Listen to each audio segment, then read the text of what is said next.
जिस लाडली को पिता ने बड़े अरमानों के साथ पढ़ाया लिखा है, उसी ने जब परिवार की मर्यादा के खिलाफ कदम उठाया तो एक पिता का दिल इस कदर टूट गया कि उसने जीते जी अपनी बेटी का त्याग कर दिया और उसका शोक संदेश तक छपवा दिया। ये मामला मंडलगढ़ क्षेत्र के अमलदा गांव का है, जहां इन दिनों चर्चा का विषय बना हुआ है।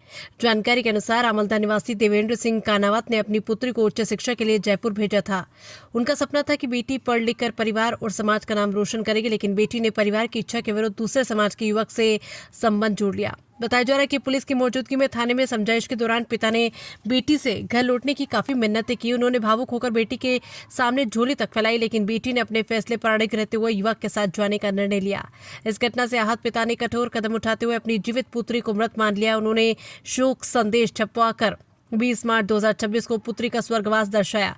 साथ ही 22 मार्च को तीये की बैठक और 31 मार्च को ब्रह्मभोज का कार्यक्रम भी उल्लेखित किया गया। शोक पत्र में पिता देवेंद्र सिंह कानावत सहित परिवार के अन्य सदस्यों के नाम भी शामिल है। ये घटना क्षेत्र में चर्चा का विषय बनी हुई और इसे समाज में बदलते पारिवारिक मूल्यों और पीढ़ियों के बीच बढ़ती सोच के अंतर के रूप में भी देखा जा रहा है।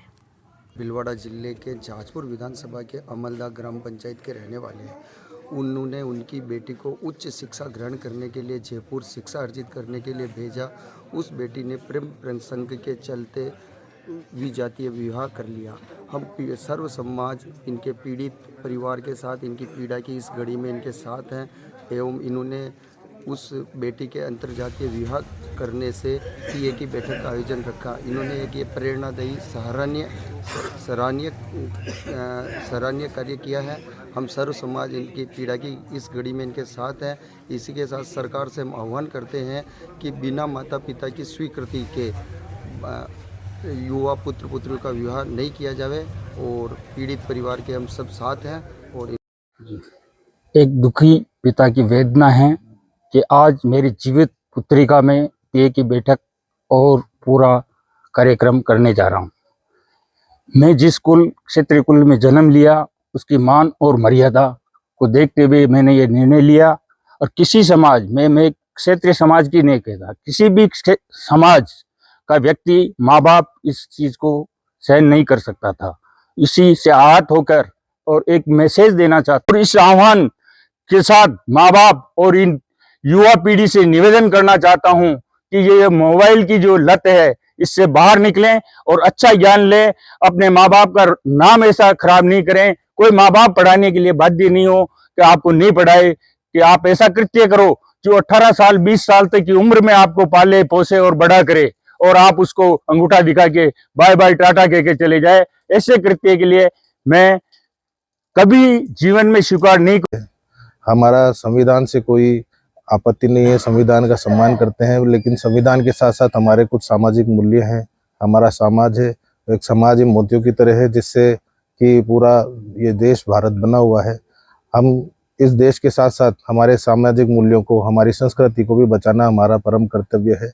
तो मेरा तो मांग यही है कि इस तरह के जो अंतर्जातीय या इस तरह के विवाह है जिसमें माँ बाप की कोई अनुमति नहीं होती, उनको अवैधानिक करार देना चाहिए। जो पेरेंट्स बच्चों को हायर एजुकेशन के लिए बाहर भेजते हैं और इस उम्मीद के साथ कि आरएस आईएएस या अच्छी पोस्ट पर जाएंगे, समाज का, हमारा परिवार का नाम करेंगे, ये जाकर गैर समाज में इस तरह की ये गतिविधियां हो जाती है, तो पेरेंट्स के ऊपर क्या गुजरती है, किन अरमानों के साथ उनको बाहर भेजा जाता है कि ये कुछ करेंगे और वो इस तरह का घृणित कार्य करते हैं। इससे सर्व समाज दुखी है। सभी समाज के लोग यहाँ पर आए हुए हैं और इससे बड़ा कोई निंदनीय कार्य नहीं है। सरकार को इसके ऊपर कड़े से कड़ा कदम उठाना चाहिए। बिना पेरेंट्स की अनुमति के विवाह पंजीयन नहीं होना चाहिए। ये समाज के ऊपर बहुत बड़ा कलंक है और सामाजिक व्यवस्था टूटती। एक पिता की सबसे बड़ी पीड़ा तब होती है जब वो बच्चों को पाल पोस के बड़ा करता है और बच्चे समय के साथ आके और अपने खुद के फैसले लेते हैं। ठीक है, अगर वो फैसले अपने इस प्रकार के लें कि समाज की न परिवार की मान वर्धित हो, तो इस प्रकार के जो देवेंद्र सिंह जी ने जो कृत्य किया है एकदम सही उचित इसको ठहराता हूँ। बच्चियों को, खासकर लड़कों को और बच्चों दोनों को समझना चाहिए कि एक पिता किस प्रकार से अपनी जेब तोड़ के, जेब से पैसा बचा के 1 रुपये पाए करके आपको आरएस की तैयारी करने भेजता है, बड़े ऊंचे सपने देखता है। और वहाँ पढ़ाई लिखाई तो आप करते हैं नहीं, वहाँ प्रेम प्रसंग में पढ़ जाते हैं। जिस समय आपको पढ़ना चाहिए, मन लगा के पढ़ के और आगे समाज की अच्छा अधिकारी बन के इस समाज का, गाँव का, राज्य का नाम रोशन करना चाहिए, तब आप लोग वहाँ एक उल्टे सीधे प्रेम प्रसंग में पड़ते हैं, तो ये बहुत निंदनीय है। अगर ऐसा करना है तो पिता का घर कोई धर्मशाला नहीं है कि आप यहाँ 20-25 साल रहेंगे और फिर मर्जी हो जाएंगे, और पिता को पूर्ण